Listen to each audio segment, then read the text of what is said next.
Louez le Seigneur. C'est vendredi soir, les aigles se rassemblent, 21 août 2020.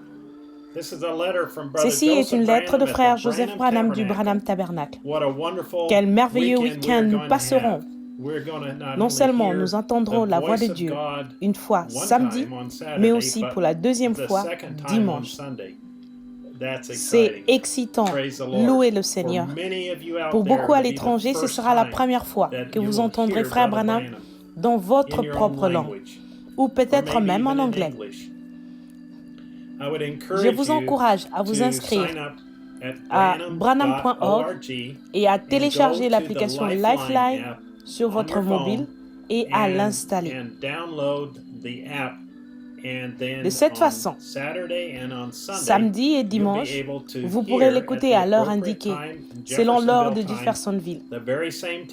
Cette même bande, des centaines de milliers de personnes à travers le monde l'écouteront. Louez le Seigneur.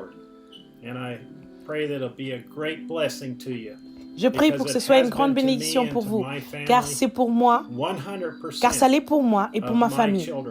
100% de mes enfants sont sauvés et remplis du Saint-Esprit. 100% des enfants de mon beau-père. 120 ou plus sont tous chrétiens. Et nous croyons en ce merveilleux message. Ils n'appartiennent à aucune dénomination ou organisation. Ils obéissent simplement à la parole de Dieu, qui est venue à travers un prophète nommé William Marion Branham. C'est ce qui a fait la différence dans la vie de mes parents, des parents de ma femme et de leur famille. Je sais que si vous faites ce que le prophète vous dit de faire, Dieu vous honorera, vous protégera, vous soutiendra et vous conduira à l'enlèvement. Que Dieu vous bénisse. Voici donc la lettre de frère Joseph Branham. Chères personnes bénies, que s'est-il passé dimanche? Pendant que nous étions tous unis en train d'écouter la voix de Dieu qui nous parlait, nous avons reçu l'ordre de nous imposer les mains les uns aux autres. Puis Dieu a parlé par son messager et a dit, citation, « Je réprime le diable, Satan, tu n'es rien d'autre qu'un bluffeur et tu as été démasqué ici, devant les gens, par l'évidence biblique du Jésus vivant et ressuscité. Je te conjure, par le Dieu vivant, sors de ces gens et laisse-les aller pour la gloire de Dieu. » Et frère Joseph qui continue, « Or, puisque nous avons reconnu que sa parole se manifestait et accomplissait exactement ce qu'il avait dit allait s'accomplir, Satan a été démasqué, puis réprimé et chassé. Tous ceux qui ont cru que c'était Dieu qui leur parlait ont été guéris. Nous avons cru, donc nous avons tous été guéris. Il n'y a rien de plus puissant que la voix de Dieu qui prononce sa parole. Par contre, ce n'est pas pour tout le monde. C'est seulement pour ceux qui reconnaissent et qui croient que c'est Jésus-Christ le même, hier, aujourd'hui et éternellement. Si vous aviez pu vivre il y a 2000 ans et que vous étiez allé dans une église où Jésus parlait et que vous vous étiez présenté devant lui et lui avez dit « Jésus, j'ai un besoin, aie pitié de moi, je reconnais qui tu es. Prononce la parole et je recevrai ce dont j'ai besoin. » Quand il aurait prié pour vous, votre cœur aurait bondi de joie, car vous aurez su que rien ne pouvait faire obstacle à sa prière. Aujourd'hui, Dieu a pourvu d'un moyen pour nous de faire exactement cela.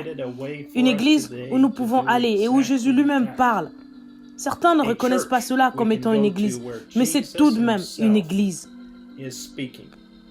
Some don't recognize it as a church, but nevertheless, it is a church.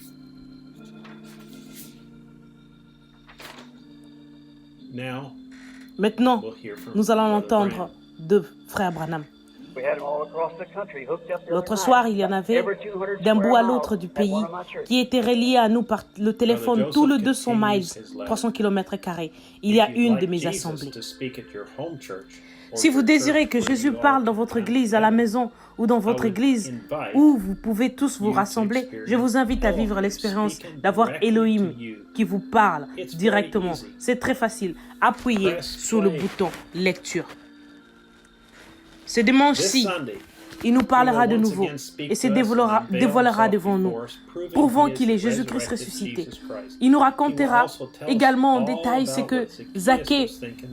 que Zachée pensait le jour où il est monté dans l'arbre afin de voir Jésus.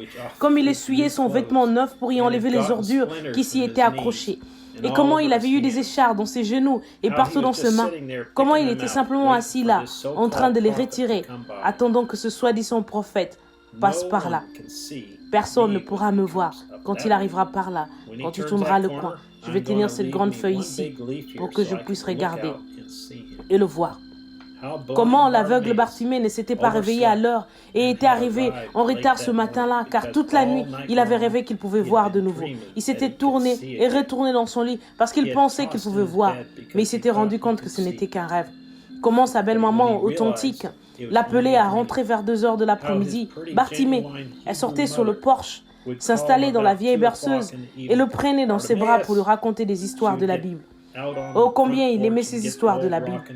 Ce matin-là, alors qu'il était assis là sur la roche, même que Jéhovah avait décroché de la muraille dans un grand fracas à l'époque de Josué, il a pensé, juste ici, sur cette petite route où je me trouve, les grands et puissants prophètes Élie et Élisée ont marché bras dessus, bras dessous, sur cette même route. Si seulement j'avais pu vivre à cette époque-là et que j'avais été assis ici, j'aurais couru vers ces prophètes. Je serais tombé sur ma face et j'aurais dit, « Oh, prophète de Dieu, prie pour moi, que Jéhovah me redonne la vie. »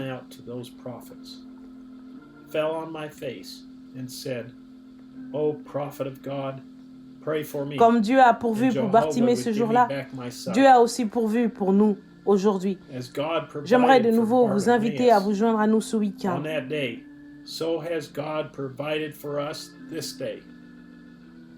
Je promets que ce serait comme le couvercle qui a été retiré d'un puits artésien, d'où l'eau jaillit, et puis elle jaillit, et plus elle jaillit, plus elle est froide, et plus elle est fraîche. Samedi matin, nous écouterons Who is Jesus? Prêché le 20 juin 1964, à un moment qui vous convient. Puis dimanche, nous nous rassemblerons tous ensemble à 13h, heure de Jeffersonville, pour écouter God has a provided lamp. Prêché le 20 juin 1964 au soir. Que pourrait-il arriver pendant que nous nous rassemblons dans la présence de Dieu? Frère Joseph Branham. Alléluia. Faisons comme Naaman a fait à l'époque de l'Élysée, et obéissons au prophète de Dieu. Vous vous souvenez de Naaman? Ma mère me lisait les histoires de la Bible à propos de Naaman, plongeant dans ce fleuve de Jourdain. Il ne voulait pas faire cela, mais il a été persuadé de le faire. Chaque fois qu'il plongeait, la lèpre ne sortait pas. Mais la 7e fois, comme le prophète l'a dit, tout a fonctionné. Dieu a guéri la lèpre de Naaman parce qu'il a obéi à ce que le prophète lui avait dit de faire. Aujourd'hui, débarrassons-nous de cette lèpre du monde, de cet esprit mondain qui entre dans les églises. Laissons-nous en délivrer, mon ami. Obéissons à la parole de Dieu. Obéissons à ses prophètes. Let's be free of that leprosy of the world and that worldly spirit that comes amongst the churches. Let's be free of that, my friend. Que Dieu vous bénisse. Let's obey God's word and let's obey his prophets. God bless you.